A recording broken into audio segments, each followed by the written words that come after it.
back sa ating panibagong video, and today, ang ituturo ko sa inyo ay ang kantang Love Story by Taylor Swift.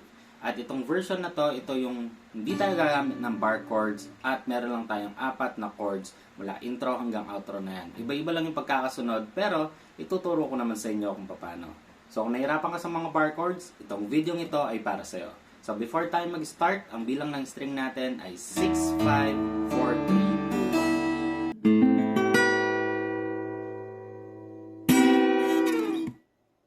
So, umpisan na natin sa intro. Yung unang chords natin ay C.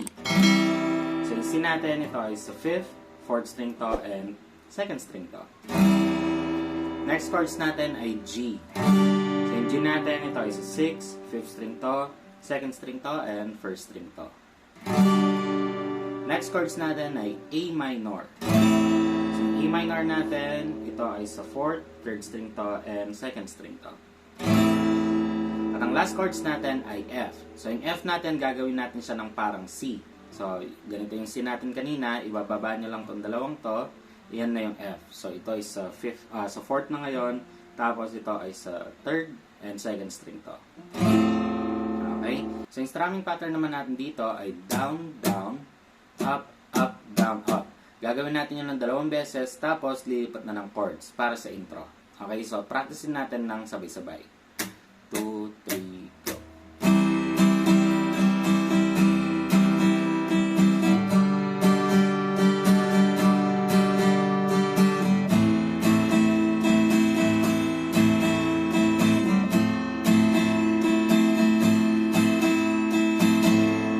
So, sa verse naman tayo, yung unang chords ay C, tapos F, then A minor, tapos F. Tapos, uulitin ulit natin to, pero yung last chords, imbis na F, gagawin natin siya ng G. Okay? Tapos, yung strumming pattern natin dito, katulad nung kanina, gagawin na lang natin siya ng tig isang beses nung strumming pattern natin, tapos lilipat agad ng chords. Tara, practicein na natin sabay-sabay para mabilis natin matutunan. 1, 2, 3, go! We're both young and I first saw you.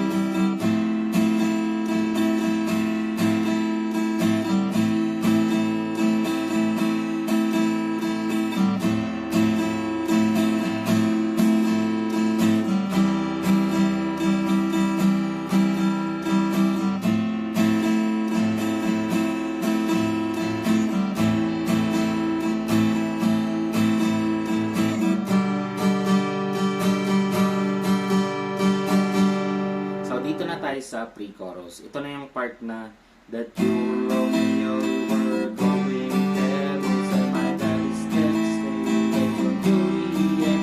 So yung mga chords natin doon ay F, tapos G, A minor, tapos C, tapos babalik ng F, G, A minor, tapos ito na yung mabilis na transition, F, then G.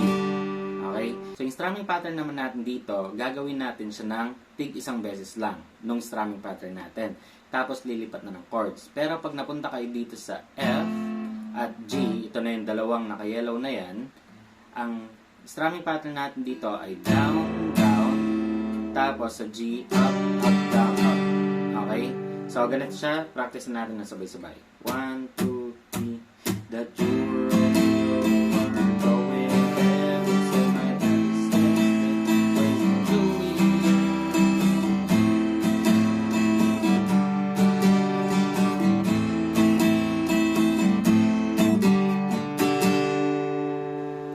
dito na tayo sa chorus. Ito na yung part na Romeo, take me somewhere we can be alone. I'll be waiting. So, yung mga chords natin doon ay C, tapos G, then A minor, tapos F, babalik ng G, tapos C. Yung strumming pattern naman natin dito, kagaya na yun sa intro natin. Pero, pag napunta na kayo sa F, G, at C, tig isang beses na lang yung strumming pattern natin. So, tara, practicein natin ng sabay-sabay. 1, 2, 3, go. Romeo, take me so we can be alone. I'll be waiting. All there's left to do is run.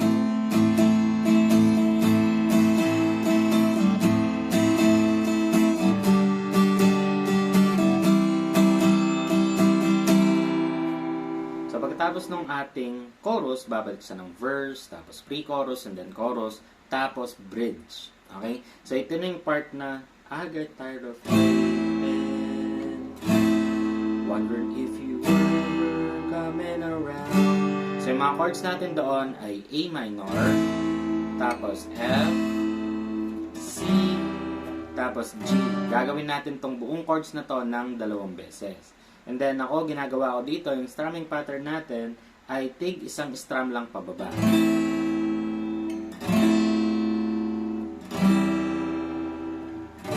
Okay, so ganun lang siya. Tara, practicein na natin to ng sabay-sabay. I get tired of waiting, wondering if you were ever coming around. My fate is you fading.